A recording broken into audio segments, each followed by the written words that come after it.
عليكم ورحمة الله وبركاته. معكم حسن في فيديو جديد، حلقة جديدة. اليوم رح نعمل الجزء الثاني من سكاري فيديوز، لأن الجزء الأول صارني اليوم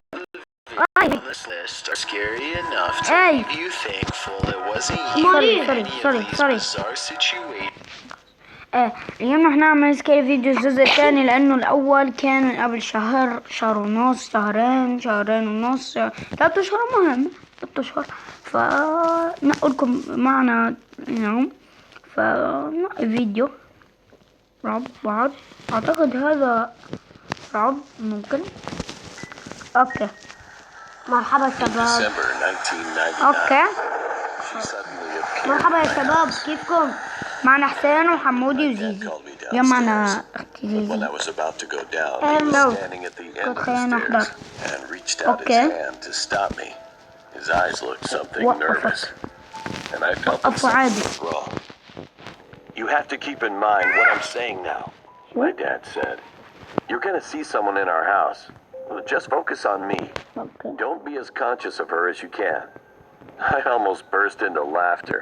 I was 12 years old and I took the situation as a joke. بقول لك في أشخاص هون ما بنعرفهمش. He continued talking before I could answer.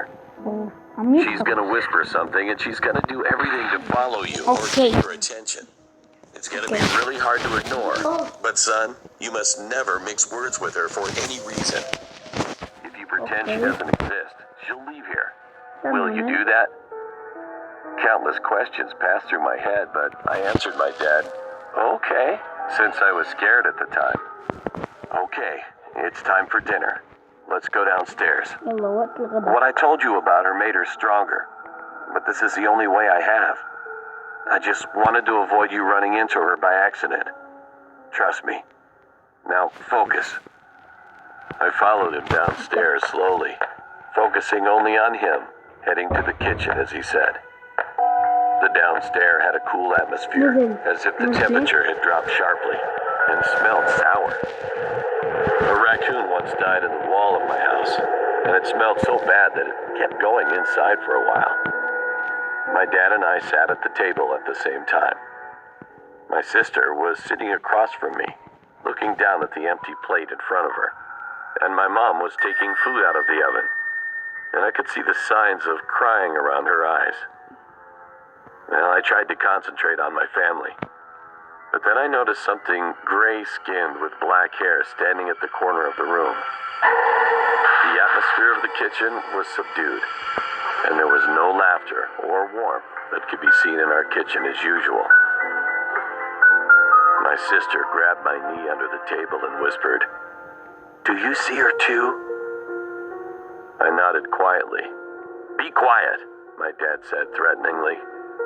Then the woman approached with a soggy sound of footsteps, and I could smell a terrible stench from her. She walked slowly toward the table and stopped right behind my sister. Then she stood close to my sister and put her dried, skinny hand on her shoulders. My sister crouched down and looked at me, and I lowered my head hurriedly. Mom forced herself to act as if everything was okay as she prepared dinner. Under the table, I could see my dad was holding her hand tightly so that she wouldn't go crazy. My sister had to keep those unpleasant, skinny hands on her shoulders all evening, and only an incomprehensible whisper from the woman's mouth filled the kitchen. We lived like that for months, trying our best to pretend nothing happened. During this hellish time, my parents didn't invite any guests to our house and didn't allow us to go to our friend's house. When we were talking about her, we could whisper to each other as long as she wasn't too close. My dad asked me to not tell anyone about her, and that was how to isolate this woman. We made a conclusion that she seems invisible to others until they know about her existence. A few years later, I found out that my dad was the one who brought her in. In the 70s, my aunt ran into her for some reason, and since then she seems to have followed my aunt and lived together. And in 1999, this time, my dad couldn't get rid of his thoughts about her for some reason. Then she followed him. We tried to remain not telling about her, and this was the most difficult thing in our lives. She was with us when we left home, or were in the car. We couldn't act separately. It was the hardest time for my mom, who had to be home alone after we went to school, and my dad went to work. One snowy night in February, we had dinner and my mom went up to bed a little early, and the woman was sitting on my parents' bed. Unfortunately, my mom couldn't take it any longer. I heard my mom screaming in the bedroom, "Please, leave my family alone!" Dad's face turned deadly pale with fear and jumped up to stop her, and that was the last time I saw her. The woman was still there, but Mom disappeared forever, and the pool of blood on the white carpet was all that was left. For weeks, the woman whispered to me, "I'll let you see your mother again, so just ask me what to do."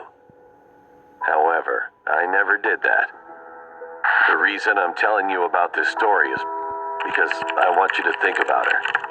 For the first time in 18 years, I saw her again this morning. I don't want to lose my wife or put my children in the same danger. I want you to imagine she's in your house. Then she'll leave me alone, maybe. Now you're already involved. And someday, she will visit your house. You should never be conscious of her. It's the only way for you. I am really sorry for you.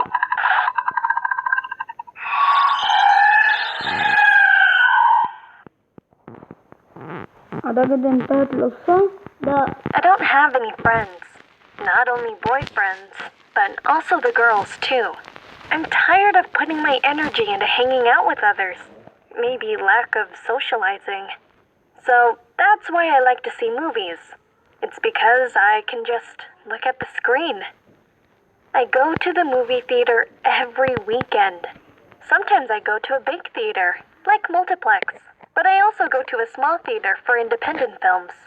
I can say that it is a happiness to sit in a quiet seat with a few people.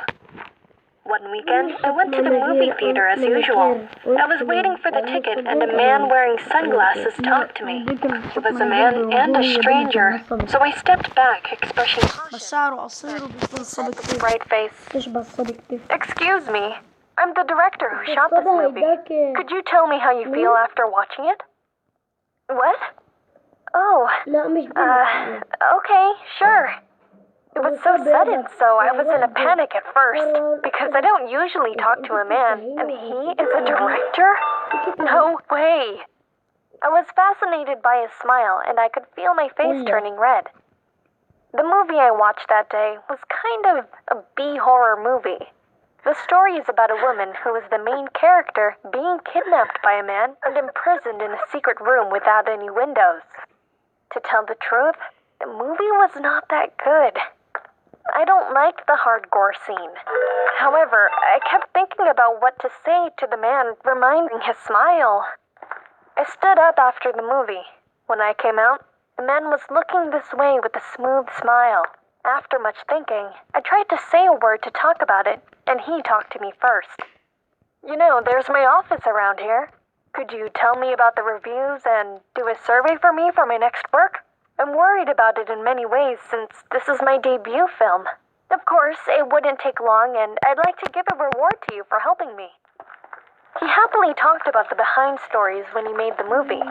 We started to have a conversation while he guided me to the building, a little away from the movie theater. As the elevator was going up to the 20th floor, he asked me shyly, "How was my movie anyway?"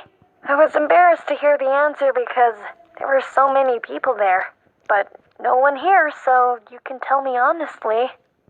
I replied, "It's a simple horror story, but I liked it because it was rather straightforward.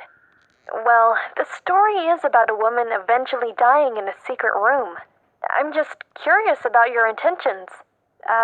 What exact message did you want to deliver?" The elevator door opened just in time, and the man didn't answer.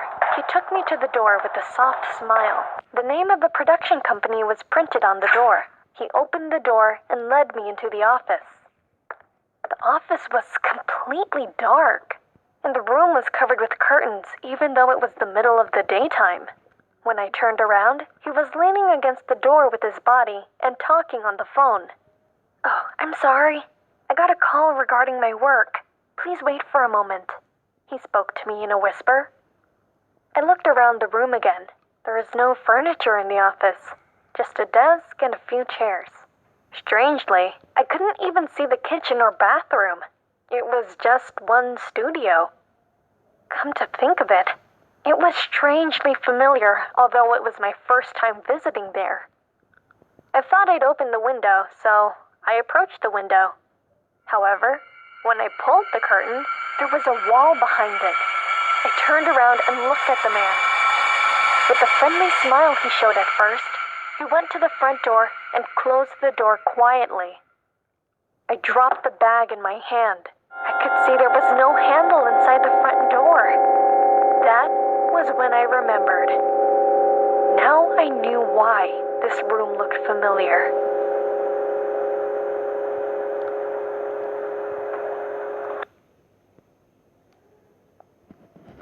اوكي يا جماعة، هنكون وصلنا لنهاية المقطع. لو كان المقطع عجبكم تحطوا لنا لايك، اشتركوا بالقناة ووصلونا لأكبر عدد لايكات بهذا الفيديو، ونشوفكم فيديو جديد، ومع السلامة، للقاء.